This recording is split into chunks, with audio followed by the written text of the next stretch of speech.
Welcome to SVR academy. So ఇక్కడ current economy టాపిక్ని మాట్లాడతాం. ఈరోజు మనం మాట్లాడబోయే టాపిక్ ఇండియా ఇన్నోవేషన్ ఇండెక్స్ 2021. ఈ రిపోర్ట్ని నీతి ఆయోగ్ రిలీజ్ చేసింది. యాక్చువల్గా గ్లోబల్ ఇన్నోవేషన్ ఇండెక్స్ 2021 తీసుకుంటే మనం ఇండియా 2015 నుంచి గమనిస్తే 2021 వచ్చేసరికి తన ప్లేసెస్ని చాలా ఇంప్రూవ్ చేసుకుంది. ఇన్నోవేషన్ ఇండెక్స్లో ముఖ్యమైన పాత్రను పోషించేవి స్టార్టప్ ఎకోసిస్టమ్. స్టార్టప్ ఎకోసిస్టమ్స్ని మనం గమనిస్తే ఇండియా రైజింగ్ ఫేజ్లో ఉందని చెప్పుకోవచ్చు అనమాట. స్టార్టప్ అంటే ఏంటి? సింపుల్గా నా మైండ్లో ఉన్నటువంటి ఏదైతే స్కిల్ థాట్ ఉందో దాన్ని మెటీరియలైజ్ చేయటానికి ఉపయోగపడేదే స్టార్టప్ ఎకోసిస్టమ్. సో నైపుణ్య అభివృద్ధి అనేది మైండ్ నుంచి మెటీరియల్ వరకు జరుగుతుందన్నమాట. సో ఇదంతా కూడా ఒక ఎకోసిస్టమ్ లాగా పనిచేస్తుంది. దీన్ని స్టార్టప్ ఎకోసిస్టమ్ అంటారు. అంటే మీకు ఒక యూనిక్ ఐడియా ఉంది, దాన్ని ఇంప్లిమెంటేషన్లోకి తీసుకురాగలగాలి. సో అది కంప్లీట్ స్టార్టప్ అవుతుంది. అలాంటి స్టార్టప్స్ 1 బిలియన్ మార్క్ని చాలా తక్కువ టైంలో అందుకుంటే వాటిని యూనికార్న్ కంపెనీస్ అంటారు. ఈవెన్ 46+ యూనికార్న్ కంపెనీస్ వితిన్ 1 ఇయర్లో ఇండియాలో ఎస్టాబ్లిష్ అయినాయి అంటే స్టార్టప్ ఎకోసిస్టమ్ ఎంత స్ట్రాంగ్గా ఇండియాలో ఉందో మనం అర్థం చేసుకోవచ్చు అనమాట. సో ఈ స్టార్టప్ ఎకోసిస్టానికి ముఖ్యంగా మనకు కావాల్సింది ఏంటి అని మనం గమనిస్తే R&D మీద ఇన్వెస్ట్మెంట్ అనేది most important, research and development మీద. సో చాలా state government, even Telangana government తీసుకుంటే మీకు టీ హబ్ స్టార్ట్ చేసింది. సెంట్రల్ గవర్నమెంట్ కూడా స్టార్టప్ ఎకోసిస్టాన్ని ప్రమోట్ చేయడం కోసం స్టార్టప్ ఇండియా, స్టాండప్ ఇండియా ఇలాంటి స్కీమ్స్ని తీసుకొని వచ్చింది. సో గ్లోబల్ ఇన్నోవేషన్ ఇండెక్స్ 2021ని మనం గమనిస్తే ఇండియా ర్యాంక్ 46కి వచ్చింది. అంతకుముందు 48, 52, 57, 60, 66, 81. 2015 నుంచి మనం చూస్తే హ్యూజ్ ఇంప్రూవ్మెంట్ చూడొచ్చు. 81 నుంచి లాస్ట్ 5-6 ఇయర్స్లో 46కి వచ్చింది. సో 35 ప్లేసెస్ జంప్ చేసింది లాస్ట్ 6 ఇయర్స్లో. 81 నుంచి 46కి వచ్చిందనమాట. సో ఇది ఒక గుడ్ ఇనిషియేటివ్గా చెప్పుకోవచ్చు. సో ఇక్కడ టోటల్గా మొత్తం ఈ గ్లోబల్ ఇన్నోవేషన్ ఇండెక్స్ 2021 రిపోర్ట్కి సంబంధించి నీతి ఆయోగ్ రిలీజ్ చేసినటువంటి ఈ రిపోర్ట్ మోస్ట్ ఇంపార్టెంట్ మనకి. సో దీని గురించి కంప్లీట్గా చూద్దాం. Group 2 అండ్ Group 1 ప్రిపేర్ అయ్యే వాళ్ళు ఇంత హయ్యర్ స్టాండర్డ్స్లో ప్రిపేర్ అయితేనే సరిపోతుంది. ఏదో క్వశ్చన్ అండ్ ఆన్సర్ అలా ప్రిపేర్ అయితే మాత్రం సో మీకు ఎటువంటి ప్రయోజనం ఉండదన్నమాట. సో ఇన్డెప్త్ అనాలిసిస్ అనేది మోస్ట్ ఇంపార్టెంట్ ప్రజెంట్ ఇప్పుడు Group 2 కానీ Group 1 కానీ. సో దాన్ని చూసి మీరు మీ కోర్సుని సెలెక్ట్ చేసుకోవాల్సిన అవసరం ఉంటుందన్నమాట. సో ఎనీవే కోర్సులోకి ఒకసారి వెళ్దాం. సో విషయాలు ఈ innovation index 2021, so India innovation index 2021 నీతి ఆయోగ్ రిలీజ్ చేసిన ఈ రిపోర్ట్ని సో డీటెయిల్గా చూద్దాం. దాని ముందు మనం already quick revision module start చేసామండి, ఈఓకి అండ్ Group 4కి. సో మోస్ట్ ఇంపార్టెంట్ మాడ్యూల్స్ ఇవి. సో ఆల్రెడీ ఈఓలో మీ అందరికీ తెలిసిన విషయమే, తీసుకున్న వాళ్ళందరికీ తెలుసు. సో ఎస్వీఆర్ అకాడమీ పెట్టినటువంటి టెస్ట్ సిరీసెస్ కానీ, దాంతోపాటు ఇచ్చినటువంటి క్విక్ రివిజన్ సిరీస్ కానీ, దాంతోపాటు మీకు ఇచ్చినటువంటి స్టాండర్డ్ ఏదైతే టాపిక్స్ ఉన్నాయో అవన్నీ కూడా మేము చేసిన దానికి ఫుల్ఫిల్ అయిందని మీకు అర్థమవుతుంది. సో ఆల్రెడీ రాసిన వాళ్ళకి తెలుసు. Group 4 కూడా అలానే మీరు ఫుల్ఫిల్ చేయాలి. సో మీరు Group 4లో కూడా సో ఎక్కువగా సో రిజల్ట్ని తీసుకురావడానికి అవకాశం ఉంటుంది. సో ఈ క్విక్ రివిజన్ మాడ్యూల్లో 6 months కరెంట్ అఫైర్స్, తర్వాత క్విక్ రివిజన్కి సంబంధించి 40 మాడ్యూల్స్, టెస్ట్ సిరీస్, ఈ 3 ప్రొవైడ్ చేయడం జరుగుతుంది. సో www.svracademy.in వెళ్ళి మీరు దీన్ని పర్చేజ్ చేయొచ్చు. సో లేదా మీకు ఏమైనా కన్ఫ్యూజన్ ఉంటే ఈ వీడియో లాస్ట్లో మీకు ఎలా పర్చేజ్ చేయాలో కూడా సో క్లియర్గా ఇవ్వటం జరుగుతుంది, ఒకసారి చూడండి. నెక్స్ట్ దాంతోపాటుగా మనకి స్టాండర్డ్ కోర్సెస్ సో ఎస్వీఆర్ అకాడమీకి సంబంధించి ఎఫ్పిఎస్సి Group 2 5000 ఉంటుంది. మోస్ట్ ఇంపార్టెంట్ ఏంటంటే వ్యాలిడిటీ ఇది 2 years ఉంటుంది. అన్ని సబ్జెక్ట్స్ సిలబస్ ప్రకారం పూర్తిగా కవర్ చేయబడతాయి అన్నమాట. మన యూనిక్నెస్ ఏంటంటే ప్రతిదానికి కూడా కరెంట్ టాపిక్స్ ఇస్తారు. కరెంట్ అఫైర్స్తో పాటుగా current economy, current polity, map based Geography ఇవన్నీ కూడా మోస్ట్ ఇంపార్టెంట్ అనమాట. ఇలా ఇవ్వటం జరుగుతుంది. సో దీన్ని ఒకసారి మైండ్లో ఉంచుకోవాలి. సో డీటెయిల్డ్ అనాలిసిస్ అనేది మోస్ట్ ఇంపార్టెంట్. మీరు కోర్స్ ఎక్కడ పర్చేజ్ చేసినా కానీ ముందు కోర్స్ టూర్ అనేది మోస్ట్ ఇంపార్టెంట్, అసలు లోపల ఏముంది అనేది. సో మేము ఎస్వీఆర్ అకాడమీ తరపు నుంచి కోర్స్ టూర్ కూడా మీకు చూపించడం జరుగుతుంది. ఒకసారి కోర్స్ టూర్ కూడా చూడొచ్చు మీరు. సో కోర్స్ టూర్స్ మీకు SVR academy Group 2 course tour అంటే Group 2లో మేము ఏమేమి ఇచ్చామో పూర్తిగా తెలుస్తుంది అనమాట. సో అలా మీరు పూర్తిగా కోర్స్ టూర్ చూసి పర్చేజ్ చేసుకోవచ్చు. సో ఎందుకంటే ట్రాన్స్పరెన్సీ అండ్ అకౌంటబిలిటీ అనేది మోస్ట్ ఇంపార్టెంట్. మీరు కొనే ముందు అసలు ఏముందో తెలుసుకోవాలన్నమాట. మీరు ఎక్కడ కోర్స్ పర్చేజ్ చేసినా కానీ మోస్ట్ ఇంపార్టెంట్ ఏంటంటే మీకు ఎంతవరకు జెన్యూన్గా ఇస్తున్నారు అనేది ఇంపార్టెంట్. సో కరెంట్ అప్డేట్స్ ఇస్తున్నారా లేదా తెలుసుకోండి. సో అలా ఉంటే మాత్రం మీరు జాయిన్ అవ్వడానికి ఎక్కువగా స్కోప్ ఉంటుంది. ఎందుకంటే అప్డేట్స్ ఇవ్వకోకుండా స్టాండర్డ్ సబ్జెక్ట్స్తో మాత్రం మీరేమీ చేయలేరు. ఎందుకంటే ఇప్పుడు రీసెంట్గా అప్డేట్స్ అనేది మోస్ట్ ఇంపార్టెంట్ అనమాట. అది కూడా గ్రూప్ 2కి నేమ్ అండ్ డేట్స్ చిన్న చిన్న సెంటెన్సెస్ ద్వారా చెప్తే కుదరదు. ఇన్డెప్త్ అనాలిసిస్ అనేది మోస్ట్ ఇంపార్టెంట్. సో ఎస్వీఆర్ అకాడమీలో అన్ని క్లాసెస్ కూడా ఇన్డెప్త్ అనాలిసిస్ ఉంటాయి. సో చూడండి, గ్రూప్ 1 కూడా 7,000 ఉంటుంది. దీంట్లో ఎస్పెషల్గా నేను ఎడిటోరియల్ డిస్కషన్స్ని ఎక్కువగా పార్టిసిపేట్ చేస్తూ ఉంటాం. సో మోస్ట్ ఇంపార్టెంట్ ఏంటంటే ఏపీపీఎస్సీ గ్రూప్ 1కి సంబంధించి ప్రిలిమ్స్ మీద కోర్స్ ఎక్కువగా కాన్సన్ట్రేషన్ చేస్తూ మెయిన్స్ ఓన్ గైడెన్స్ సో నేను పర్సనల్ కేర్ తీసుకొని వాళ్ళకి ఇస్తాను. సో ఏపీపీఎస్సీ గ్రూప్ 1కి సంబంధించి సో ఇది కూడా కోర్స్ ఫీ 7,000, వ్యాలిడిటీ 2 years. మేము ఏదైనా కానీ వ్యాలిడిటీ 2 years. సింగిల్ కోర్స్కి మాత్రమే, అంటే సింగిల్ ఎకానమీ కానీ ఇలా సింగిల్ కోర్సెస్కి మాత్రమే 1 year ఉంటుందన్నమాట. సో గ్రూప్ 1 కూడా సబ్జెక్ట్స్ సిలబస్ ప్రకారం కవర్ చేయబడతాయి. Next single course economy fee వచ్చేసి 1,500 ఉంటుంది, వ్యాలిడిటీ 1 year. దీంట్లో Indian economy, AP socio economic survey, AP budget, current economy, Indian economic survey, union budget ఇవన్నీ ఇవ్వడం జరుగుతుంది అనమాట. సో ఎనీవే, సో క్వాలిటీ అనేది మోస్ట్ ఇంపార్టెంట్ అండి. సో ఎన్ని వీడియోస్ కన్నా కూడా ఎంత క్వాలిటీ అనేది చాలా ఇంపార్టెంట్. సో ఇక్కడ వీడియోస్తో పాటు క్వాలిటీ కూడా మీకు ఎన్ష్యూర్ చేయబడుతుంది. సో ఒకసారి ఈ కోర్సెస్ని మీరు పర్చేజ్ చేయాలంటే ఈ వీడియో లాస్ట్లో మీకు ఎలా పర్చేజ్ చేయాలో కూడా డీటెయిల్గా ఇవ్వడం జరుగుతుంది. సో ఎనీవే, మన ఎకానమీ టాపిక్లోకి వెళ్ళిపోదాం. సో రీసెంట్గా ఇండియా ఇన్నోవేషన్ ఇండెక్స్, మీకు ఇంకొక మోస్ట్ ఇంపార్టెంట్ పాయింట్ ఏంటంటే నేను ఇంగ్లీషు తెలుగు 2 లాంగ్వేజెస్లో ఇస్తాను. మీరు చాలా ఈజీగా సో అర్థం చేసుకోవడానికి అవకాశం ఉంటుందన్నమాట. ఇండియా ఇన్నోవేషన్ ఇండెక్స్ 2021ని రీసెంట్గా ఎవరు రిలీజ్ చేశారు? నీతి ఆయోగ్ రిలీజ్ చేసిందండి. సో నీతి ఆయోగ్ అంటే national institute for transforming India. NITI Aayog is a think tank అండి. సో థింక్ ట్యాంక్ అంటే సింపుల్గా వాటర్ ట్యాంక్లో వాటర్ ఎలా ఉంటాయో థింక్ ట్యాంక్లో థాట్స్ ఉంటాయి. అవును, ఏ థాట్స్ ఉంటాయి? ఇండియాని ఎలా డెవలప్ చేయాలి అనే ఉద్దేశంలో నీతి ఆయోగ్ పనిచేస్తుంది. నీతి ఆయోగ్కి ఒకటి అది ఇది అని ఏం లేదు, అన్ని డెవలప్మెంటల్ యాక్టివిటీస్లో పార్టిసిపేట్ చేస్తుంది. నీతి ఆయోగ్ అనేది ఒక అడ్వైజరీ బాడీ మాత్రమే, అంటే సలహానిచ్చే సంస్థ అన్నమాట. ఇది ఏ సంస్థ స్థానంలో వచ్చింది అంటే ప్లానింగ్ కమిషన్ని రీప్లేస్ చేస్తూ వచ్చిందే నీతి ఆయోగ్. ప్రణాళికా సంఘం బదులు నీతి ఆయోగ్ వచ్చింది. ప్లానింగ్ కమిషన్కి నీతి ఆయోగ్కి మధ్యలో ఉన్న డిఫరెన్స్ ఏంటంటే ప్లానింగ్ కమిషన్ అనేది 5 years ప్లాన్ అయితే నీతి ఆయోగ్ అనేది 15 years పర్స్పెక్టివ్ ప్లాన్ అనమాట. సో నీతి ఆయోగ్ అనేది థింక్ ట్యాంక్గా పనిచేస్తుంది. ఇది నాన్ కాన్స్టిట్యూషనల్ బాడీ, ఏ రాజ్యాంగబద్ధమైనటువంటి బాడీ కాదు. నాన్ స్టాచ్యురీ బాడీ, ఎటువంటి చట్టబద్ధమైన బాడీ కాదు. అడ్వైజరీ ఇన్ నేచర్ ఓన్లీ, సలహా సంస్థ మాత్రమే. ఎవరికి సలహాలు ఇస్తుంది? గవర్నమెంట్ ఆఫ్ ఇండియాకి సలహాలు ఇస్తుంది. దేని మీద సలహాలు ఇస్తుంది? ఇండియా డెవలప్మెంట్కి సంబంధించి డిఫరెంట్ సెక్టార్స్లో, agriculture, industry, service sector, technology, environment, ప్రతిదీ మీరు ఏ పేరు చెప్తే ఆ పేరుకు సంబంధించి రీసెంట్గా ఉన్నటువంటి అన్ని యాక్టివిటీస్ మీద కూడా నీతి ఆయోగ్ క్లియర్ కట్గా అడ్వైజెస్ ఇస్తూ వెళ్తుందన్నమాట. సో అది మనం గమనించాల్సినటువంటి ముఖ్యమైన పాయింట్. ఎనీవే, నీతి ఆయోగ్ యొక్క ప్లాన్ 15 years పర్స్పెక్టివ్ ప్లాన్. అవునండి. సో నీతి ఆయోగ్ 2015 నుంచి అమల్లోకి వచ్చింది. సో 2015లో ఏర్పడింది. అమల్లోకి వచ్చింది మాత్రం ప్లానింగ్ కమిషన్ ఎండ్ అయిన తర్వాత 2017. సో 2017 April 1 నుంచి అమల్లోకి వచ్చింది నీతి ఆయోగ్. ఏర్పడింది మాత్రం 2015.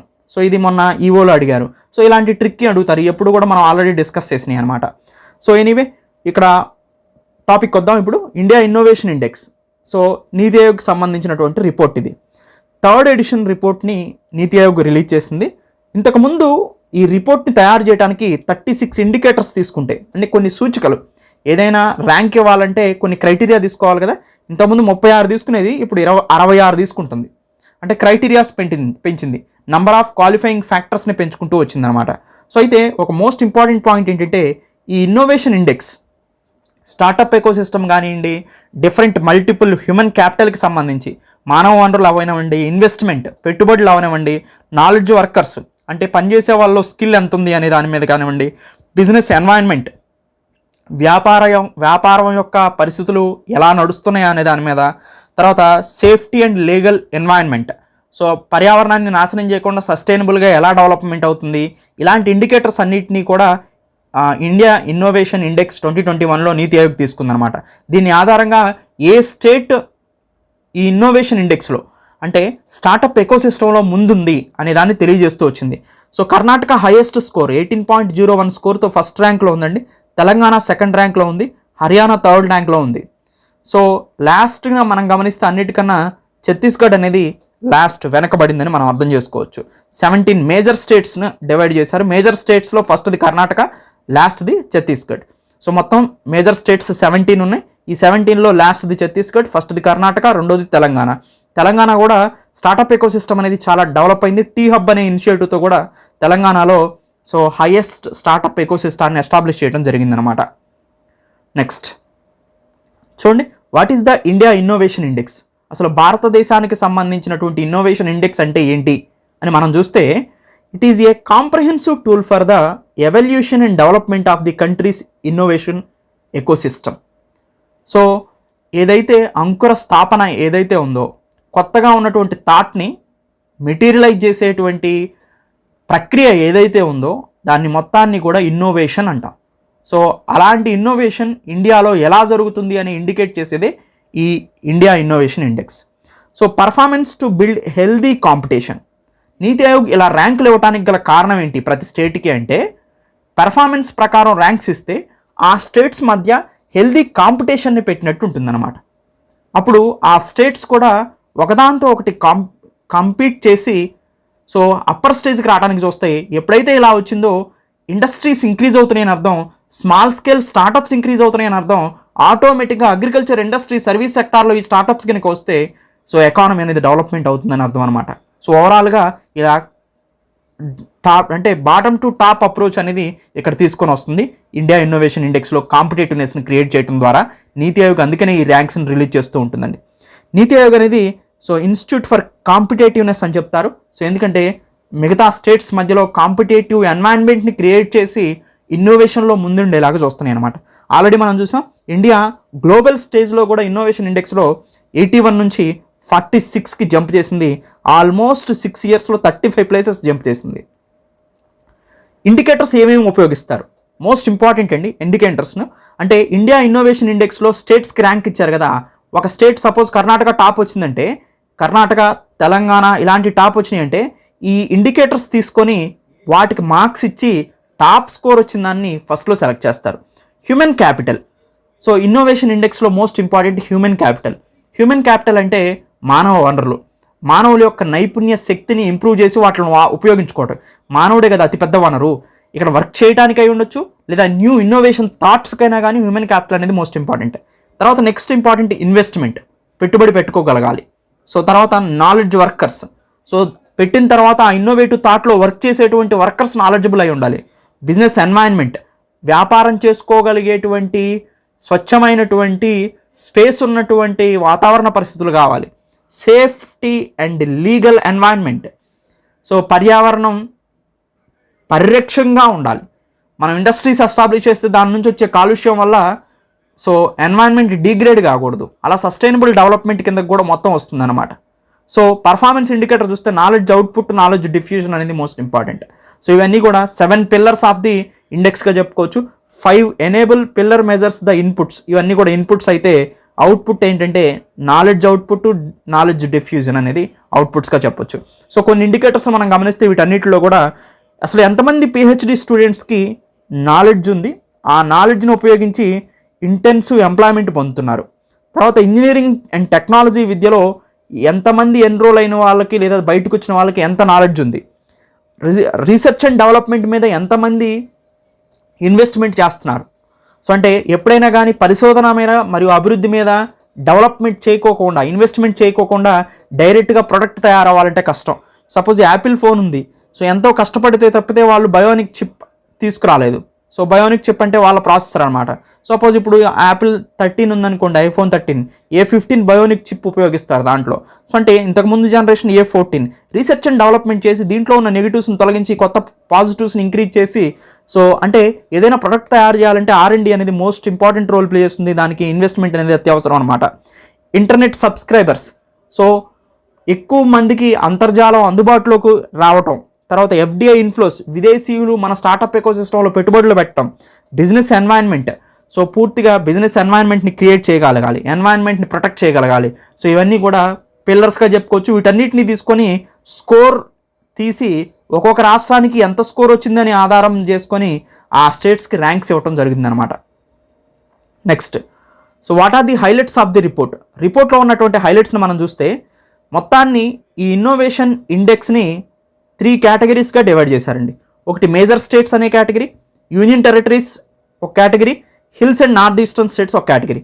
మేజర్ స్టేట్స్లో టాప్లో కర్ణాటక ఉంది 18.05 స్కోర్తో, తర్వాత తెలంగాణ, తర్వాత హర్యానా. కర్ణాటక టాప్లో ఉండడానికి గల కారణం ఏంటి అంటే ఎక్కువగా ఫారిన్ డైరెక్ట్ ఇన్వెస్ట్మెంట్ని అట్రాక్ట్ చేసిందండి. సో ఫారిన్ డైరెక్ట్ విదేశీ ప్రత్యక్ష పెట్టుబడులు ఎక్కువగా ఆకర్షించింది కర్ణాటక ఇన్నోవేషన్కి సంబంధించిన ప్రాజెక్టులో. సో దానివల్ల కర్ణాటక అనేది టాప్ పొజిషన్లోకి వచ్చిందనమాట. బాటమ్ స్టేట్స్ మనం చూస్తే అంటే మేజర్ స్టేట్స్లోనే లాస్ట్ ఏమున్నాయంటే బీహార్, ఒడిశా, ఛత్తీస్గఢ్ అనేది లోయెస్ట్ ఉన్నాయి మొత్తం మేజర్ స్టేట్స్లో. ఛత్తీస్గఢ్ అన్నిటికన్నా తక్కువగా ఉందండి. సో 10.97 పాయింట్సే వచ్చినాయి దీనికి. Hill and north eastern states చూస్తే మణిపూర్ టాప్లో ఉంది, ఉత్తరాఖండ్ అండ్ మేఘాలయ తర్వాత ఉన్నాయి. నాగాలాండ్ అనేది hill and north eastern states ఎందుకని ప్రత్యేకంగా తీసుకుంటారంటే ఇక్కడ ఇండస్ట్రీస్ రావడానికి అవకాశాలు తక్కువగా ఉన్నాయి. ఎందుకంటే హిల్ స్టేట్స్ కాబట్టి ఎవరు ఇక్కడ వ్యాపారం చేయడానికి కానీ ఇండస్ట్రీస్ ఎస్టాబ్లిష్ చేయడానికి కానీ ముందుకు రారు, ఎందుకంటే జియోగ్రఫికల్ కండిషన్స్ని బేస్ చేసుకొని. Union territories and small states, Chandigarh అనేది టాప్ పర్ఫార్మింగ్ స్టేట్స్గా ఉందండి, score 27.88. Delhi and Andaman Nicobar islands అనేది తర్వాత ఉంది, తర్వాత లద్దాఖ్ అనేది 9th పొజిషన్లో ఉంది. సో ఇలా 3 కేటగిరీస్గా చేశారు, union territories, major states and hill and northern states అనమాట. నెక్స్ట్ చూడండి ఛాలెంజెస్ ఏంటి, అసలు ఈ ఇన్నోవేషన్ ఇండెక్స్లో ఛాలెంజెస్ ఏంటి. సో సవాళ్ళు ఏంటి ఎదుర్కొంటున్నారంటే the country has not performed well in the knowledge worker pillar. So most important ఏంటంటే అండి, సో మన కంట్రీ పరంగా చూసుకుంటే మోస్ట్ ఇంపార్టెంట్ పాయింట్ ఏంటంటే అందరూ వర్క్ చేస్తున్నారు కానీ స్కిల్ వర్క్ లేదు, స్కిల్స్ డెవలప్ చేసుకోవట్లేదు. సపోజ్ ఈ పెన్ని రిపేర్ చేసే ఆయన ఉన్నాడంటే డిజిటల్ పెన్ని, ఈ రిపేర్ ఏదో చేయాలి కాబట్టి చేస్తున్నాడే కానీ ఇన్నోవేటివ్గా చేయట్లేదు, స్కిల్స్ను ఉపయోగించి చేయట్లేదు, మొద్దుగా నేర్చుకున్న దాన్ని చేస్తున్నాడు. సో అది మనం వెనకబడినటువంటి ముఖ్యమైన point. So it has in the human capital pillar. So human capital పిల్లర్లో ముఖ్యంగా మనం గమనించింది నాలెడ్జ్ వర్కర్ పిల్లర్ అనేది పర్ఫార్మెన్స్ అనేది బాగా లేదనమాట. So the expenditure on human capital has been unable to create the knowledge base in the country. Human capital మీద కనుక మీరు ఎంత ఎక్స్పెండిచర్ చేసినా కానివ్వండి, మానవ వనరుల యొక్క స్కిల్స్ మీద చేయాలి కానీ మానవ వనరుల మీద మీరు ఎంత పెట్టుబడులు పెట్టినా కానీ అది నాలెడ్జ్ బేస్డ్ కంట్రీగా మారడానికి చాలా అవకాశాలు తక్కువగా ఉన్నాయి. సో ఎనీవే అండి. సో నెక్స్ట్ మోస్ట్ ఇంపార్టెంట్ ఏంటంటే మిస్సింగ్ మిడిల్ అంటే ఏంటంటే అండి, సో చిన్న కంపెనీలు చాలా ఉన్నాయండి, పెద్ద లార్జ్ కంపెనీలు కూడా చాలా ఉన్నాయి, కానీ మీడియం ఎంటర్ప్రైజెస్ అనేది లేవు. స్టార్టప్ ఎకోసిస్టానికి కానీ మీడియం ఎంటర్ప్రైజెస్ లేవు. ఇది మోస్ట్ ఇంపార్టెంట్. ఇవి చిన్నవేమో 2-3 ఎంప్లాయ్మెంట్ క్రియేట్ చేస్తాయి, పెద్దవేమో ఎక్కువ ఎంప్లాయ్మెంట్ క్రియేట్ చేస్తాయి. 10 నుంచి 20 మంది ఎంప్లాయీస్ క్రియేట్ చేసేటువంటి మీడియం లెవెల్ ఎంటర్ప్రైజెస్ అనేది మిస్ అయింది, అదే మిస్సింగ్ మిడిల్ అనేది. సో ఇది ఒక మేజర్ లాకునా అనమాట. సో ఎనీవే, సో మనకి గమనిస్తే ఒకసారి మనం అన్ని స్కోర్ని ఒకసారి కర్ణాటక స్కోర్ చూస్తే మనకు అర్థమైపోద్ది. సో వీటన్నిటిలో స్కోర్ తక్కువగా ఉంది చూడండి, నాలెడ్జ్ వర్కర్స్ అంటే పనిచేసే వాళ్ళలో నాలెడ్జ్ తక్కువ ఉంది. మిగతా అన్ని స్కోర్లు ఎక్కువగానే ఉన్నాయి, హ్యూమన్ క్యాపిటల్ కానీ, ఇన్వెస్ట్మెంట్ కానీ, బిజినెస్ ఎన్వైర్న్మెంట్ కానీ, సేఫ్టీ అండ్ లీగల్ ఎన్వైర్న్మెంట్ కానీ, సో పెర్ఫార్మెన్స్ ఇండికేటర్ కానీ అన్నీ బాగానే ఉంది. కానీ ఎక్కడ ఇబ్బంది వచ్చిందంటే నాలెడ్జ్ వర్కర్స్, పనిచేసే వాళ్ళలో నైపుణ్య సామర్థ్యాలు తక్కువగా ఉన్నాయి. సో అది ఛాలెంజ్ అనమాట, మోస్ట్ ఇంపార్టెంట్. ఇప్పుడు అందుకనే స్కిల్ ఇండియా మిషన్ తీసుకొచ్చింది. అందుకే స్కిల్ ఇండియా విషయం యొక్క ముఖ్య ఉద్దేశం ఏంటంటే ప్రధానమంత్రి so Vikas Kalyan Yojana, so PMVKY centres కూడా తీసుకొచ్చారు కౌశల్య వికాస కేంద్రాల ద్వారా. సో వీటన్నిటి యొక్క ముఖ్య ఉద్దేశం ఏంటి, స్కిల్ వర్కర్స్ నేర్పటం. సో ప్రజెంట్ ప్రాబ్లం ఏంటి, స్కిల్స్ లేకపోవటం. సో ఎంప్లాయ్మెంట్ ఆపర్చునిటీస్ పొందే వాళ్ళలో సో ఇది మేజర్ ఛాలెంజ్గా చెప్పుకోవచ్చు అండి. నెక్స్ట్ మోస్ట్ ఇంపార్టెంట్ ఏంటంటే gross domestic expenditure on research and development. R&D మీద ఎప్పుడైతే ఎక్కువగా ఖర్చు పెడతామో రీసెర్చ్ అండ్ డెవలప్మెంట్ మీద డిజైర్డ్ ప్రోడక్ట్ రావడానికి ఎక్కువగా అవకాశం ఉంటుంది. అదే R&D మీద మీరు ఖర్చు ఎప్పుడైతే తక్కువ పెడుతున్నారో మీకు క్వాలిటీ ప్రోడక్ట్ కానీ డిజైర్డ్ ప్రోడక్ట్ కానీ రావడానికి అవకాశం లేదనమాట. సో అందుకనే రీసెర్చ్ అండ్ డెవలప్మెంట్ మీద ఇప్పుడు వ్యాక్సిన్ తయారు చేయాలంటే రీసెర్చ్ అండ్ డెవలప్మెంట్ కావాలి. సో ఒక ఇన్నోవేటివ్ మ్యానుఫ్యాక్చరింగ్ యూనిట్ పెట్టాలంటే సో మీకు R&D మీద ఇన్వెస్ట్మెంట్ అనేది మోస్ట్ ఇంపార్టెంట్ అనమాట. ఇండియాలో చూస్తే మీకు ఇది 0.7% ఆఫ్ GDP మాత్రమే ఉంది. అంటే investment on gross domestic expenditure on R&D చూస్తే అది ఓన్లీ 0.7% మాత్రమే ఉందన్నమాట. సో ఇది ఇంక్రీజ్ అవ్వాల్సి ఉంది, అట్లీస్ట్ 2%కి ఇంక్రీజ్ అయితే అప్పుడు R&D మీద సో ఇన్వెస్ట్మెంట్ ఇంక్రీజ్ అయ్యి సో ఆటోమేటిక్గా స్టార్టప్ ఎకోసిస్టమ్ ఇంక్రీజ్ అయ్యి ఇన్నోవేషన్ ఇంప్రూవ్ అవడానికి అవకాశం ఎక్కువగా ఉంటుందన్నమాట. Private sector needs to pick up pace in R&D. So R&D మీద ఇప్పుడు ఓన్లీ గవర్నమెంట్ ఖర్చు పెట్టడమే కాదండి, ప్రైవేట్ ఇన్స్టిట్యూషన్స్ కూడా R&D రీసెర్చ్ అండ్ డెవలప్మెంట్ మీద ఖర్చు పెట్టినప్పుడు మాత్రమే సో ఎక్కువ ఎంప్లాయ్మెంట్ ఆపర్చునిటీస్ని ఇన్నోవేషన్లో ముందుకు వెళ్ళగలడానికి అవకాశం ఉంటుందన్నమాట. సో ఇవన్నీ కూడా most important recommendations. So group 1 answer writing ఇలా రాసుకోవాలండి. సో గ్రూప్ 2లో కూడా ఇంత డెప్త్గా మీరు చదివితే మాత్రమే వస్తుంది. సో మీరు పైన చదివితే మాత్రం గ్రూప్ 2 రావడానికి చాలా అవకాశాలు తక్కువ. పోయినసారి పేపర్స్ చూడండి, చాలా డీటెయిల్డ్గా డీప్గా సో ఒక్కొక్క కాన్సెప్ట్ని చాలా క్రిటికల్గా అనాలిసిస్ చేస్తే మాత్రమే మనకి MCQs వస్తాయి. గ్రూప్ 4 ఈఓలో లాగా గ్రూప్ 2 అండ్ గ్రూప్ 1 ఉండబోదు, అది మీరు ఎప్పుడూ అర్థం చేసుకోండి. సో స్టాండర్డ్ ఇన్స్టిట్యూషన్స్ అనేది మోస్ట్ ఇంపార్టెంట్. సో కోచింగ్ తీసుకోవడం కోసం గ్రూప్ 2 కానీ గ్రూప్ 1 కానీ. సో చిన్న ఇన్స్టిట్యూషన్స్ అనేవి సో మీకు కంటెంట్ని డెప్త్గా ఇవ్వలేకపోవచ్చు, అక్కడ మీరు సో వీక్ అవడానికి ఎక్కువగా అవకాశం ఉందన్నమాట. సో ఎనీవే మేజర్ స్టేట్స్లో మనం చూస్తే కర్ణాటక టాప్లో ఉంది, నార్త్ ఈస్టర్న్ స్టేట్స్లో మణిపూర్ టాప్లో ఉంది, యూటీస్లో చండీగఢ్ టాప్లో ఉంది. సో ఇది మనం గమనించాల్సినటువంటి ఇంపార్టెంట్ పాయింట్స్ అండి. సో దీన్ని నేను తెలుగులో కూడా ఇక్కడ ఇచ్చాను. సో ఇంగ్లీష్ తెలుగు బోత్ లాంగ్వేజ్లో ఇవ్వడం వల్ల మీకు బాగా ఉపయోగపడుతుంది. సో కోర్స్ కూడా బైలింగ్వల్లో ఉంటుంది, అది మీరు గమనించగలరు. సో ఇప్పుడు కోర్స్ ఎలా పర్చేజ్ చేయాలో చూపిస్తాను, ఒకసారి చూడండి. సో అక్కడ నుంచి మీరు సో కోర్స్ని పర్చేజ్ చేయొచ్చు. ఈ కోర్స్ పర్చేజ్ చేసే ముందు మీరు అన్ని డెమో వీడియోస్ని యూట్యూబ్లో చూసుకోవచ్చు. యూట్యూబ్లో డెమో వీడియోస్ ఉంటాయి కంప్లీట్గా. దాంతోపాటుగా మీకు అసలు లోపల కోర్సులో ఏముందో కూడా టూర్ కూడా ఉంటుంది, ఆ టూర్ని కూడా ఒకసారి చూడొచ్చు అనమాట. So thank you, have a nice day. SVR అకాడమీలో కోర్స్ని ఎలా పర్చేజ్ చేయాలో ఒకసారి ఇప్పుడు చూద్దాం. సింపుల్గా మీరు గూగుల్ ఓపెన్ చేసిన తర్వాత www.swracademy.in అని టైప్ చేస్తారు, ఎంటర్ టైప్ చేస్తారు. ఎంటర్ టైప్ చేసిన తర్వాత SVR అకాడమీ డైరెక్ట్గా ఓపెన్ అవుతుంది. గూగుల్లో SVR అకాడమీ అని టైప్ చేసినా కానీ సింపుల్గా మీకు ఫస్ట్ వచ్చేదాన్ని ఓపెన్ చేస్తే ఇలా ఓపెన్ అవుతుంది అనమాట. ఇలా ఓపెన్ అయిన తర్వాత మనకి ఇక్కడ లాగిన్, రిజిస్టర్ అనే 2 బటన్స్ ఉంటాయి. సింపుల్గా మీరు రిజిస్టర్లోకి వెళ్ళి ముందు రిజిస్టర్ చేసుకొని ఏ కోర్స్ నేను పర్చేజ్ చేయొచ్చు. అలా కాకుండా సింపుల్గా మీరు కిందకి రండి. కిందకు వస్తే కోర్సెస్ మీకు డిస్ప్లే అవుతాయి. సపోజ్ APPSC గ్రూప్ 2ని పర్చేజ్ చేయాలనుకుంటున్నారనుకోండి, ఇక్కడ బై నౌ అని ఉంటుందన్నమాట. సింపుల్గా ఆ బై నౌ బటన్ని క్లిక్ చేస్తారు. క్లిక్ చేస్తే ఇక్కడ రిజిస్ట్రేషన్ ఫామ్ ఓపెన్ అవుతుందన్నమాట. రిజిస్ట్రేషన్ ఫామ్లో మీ నేమ్ని ఎంటర్ చేస్తారు. మీరు మీ నేమ్ ఏదైతే ఉందో మీ నేమ్ని ఎంటర్ చేస్తారు. మీ నేమ్ని ఎంటర్ చేసిన తర్వాత మీ ఈమెయిల్ ఐడిని ఎంటర్ చేస్తారు. మీ ఈమెయిల్ ఐడిని ఎంటర్ చేసిన తర్వాత మీ ఫోన్ నెంబర్ని ఎంటర్ చేస్తారు. ఓకేనండి, మీ ఫోన్ నెంబర్ని ఎంటర్ చేస్తారు. మీ ఫోన్ నెంబర్ ఎంటర్ చేసిన తర్వాత మీ పాస్వర్డ్ ఏదైనా ఒకటి పెట్టుకోండి. మీ పాస్వర్డ్ సపోజ్ ఏదైనా ఒకటి పెట్టుకున్నారనుకోండి, సో ఈశ్వర్, ఓకేనండి, మీ పాస్వర్డ్ పెట్టుకున్నారు. పాస్వర్డ్ పెట్టుకున్న తర్వాత మీ కోర్స్ని సెలెక్ట్ చేసుకోండి. మీ కోర్స్ ఏంటి? గ్రూప్ 2ని సెలెక్ట్ చేసుకున్నారు. రిజిస్ట్రేషన్ మీద క్లిక్ చేయండి. మీరు ఏదైతే రిజిస్ట్రేషన్ చేసుకున్నారో, ఏదైతే ఈమెయిల్ ఐడి ఇచ్చారో ఆ ఈమెయిల్ ఐడికి ఆటోమేటిక్గా ఇన్ఫర్మేషన్ సెండ్ అవుతుంది. ఇప్పుడు మీ యూజర్ నేము మీరు ఇచ్చినటువంటి మొబైల్ నంబర్, మీ మొబైల్ నంబర్ని ఇక్కడ ఎంటర్ చేస్తారు. ఎంటర్ చేసిన తర్వాత పాస్వర్డ్ అడుగుతుంది. మీరు పెట్టుకున్నటువంటి పాస్వర్డ్ ఈశ్వర్ అని పెట్టారు, ఎంటర్ చేశారు. ఎంటర్ చేసిన తర్వాత సైన్ ఇన్ బటన్ని క్లిక్ చేశారనమాట. మీకు ఇలా ఓపెన్ అవుతుంది. ఓపెన్ అయిన తర్వాత యాడ్ అని ఉంటుంది. మీకు ఏ కోర్సులు కావాలో ఆ కోర్సులని యాడ్ చేసుకోవచ్చు. మల్టిపుల్ కోర్సులను కొనుక్కోవచ్చు. కాబట్టి సపోజ్ ఇక్కడ మనం కొనాల్సింది APPSC గ్రూప్ 2 5000 యాడ్ అని ఉంది. సింపుల్గా దీన్ని యాడ్ని క్లిక్ చేయండి, యాడ్ అయిపోతుంది అనమాట.